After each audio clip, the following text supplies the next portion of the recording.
Have you ever been on YouTube or social media and found yourself scrolling through an endless list of weight loss advice videos with a whole bunch of supplements, diets, and trends to guarantee you lose weight? You're not alone. I've noticed it too. Intermittent fasting has become one of the trendiest diets out there right now. And if your social media is anything like mine, then you've probably seen it or heard about it a lot in the last few years.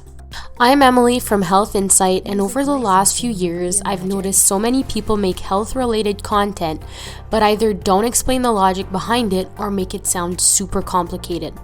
This is why I decided to start a new Made Easy series on my channel.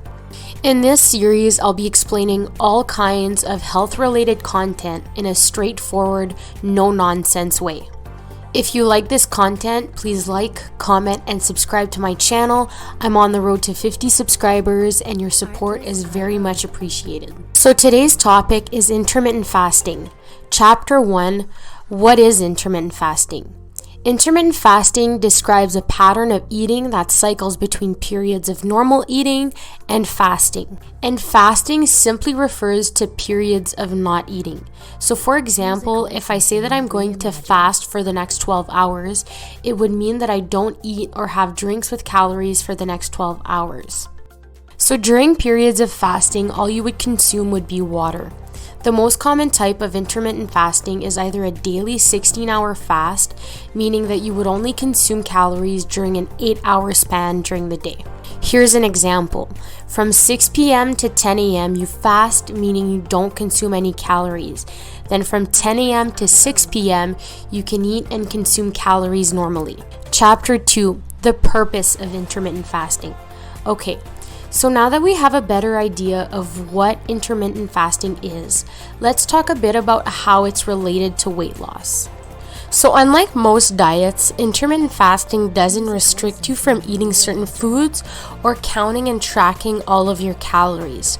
So you may be asking yourself, how can it lead to weight loss? Well, there are a few reasons. The first reason being that if you're only allowing yourself 8 hours during the day to consume calories, then you're much more likely to consume less calories than if you're not fasting for a part of the day. The second reason is that research shows that fasting for short periods of time, like 16 hours per day, can lead to ketosis, which is a process that happens when your body doesn't have enough glucose for energy, so it breaks down stored fat instead. So in other words, it leads to burning fat due to a lack of energy from our food. So the combination of consuming less calories throughout the day and burning stored fat has been shown to lead to weight loss. Chapter 3, Intermittent Fasting Made Easy. Of course, making major shifts to your diet is never going to be easy, but there are ways to make it easier and more manageable. So here are some tips. Number 1, find a method that works for you. For example, some people may find that a 12-hour fast works better for them and makes them feel better. And if that's the case, then do that. If you can do a 16-hour fast and you feel well, then that's what works for you. Number 2 is staying hydrated. So during fasting periods, drink plenty of water to stay hydrated.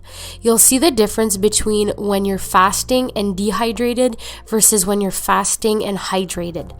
I promise you'll feel much better when you're drinking lots of water. Number 3 is starting slow. From what I've heard, going right from nothing to 16-hour or 24-hour fasting periods can be way too much.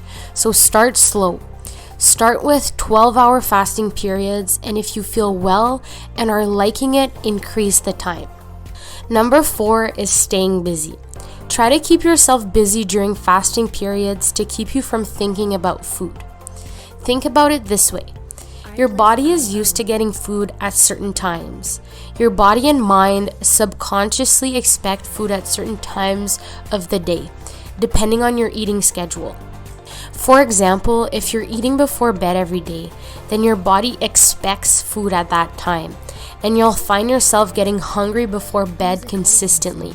So at first, it might be tough to break the cycle, but keeping yourself busy helps to keep your mind off the food. Number 5 is listening to your body. If you're feeling unwell or dizzy during your fasting period, then of course don't force yourself. Listen to your body and don't push yourself. I hope this video was useful in informing you more about intermittent fasting. If you thought this content was useful, like this video and subscribe to my channel for more health-related content. And please comment below to let me know if you want me to cover a specific topic. Thanks for watching and see you next time.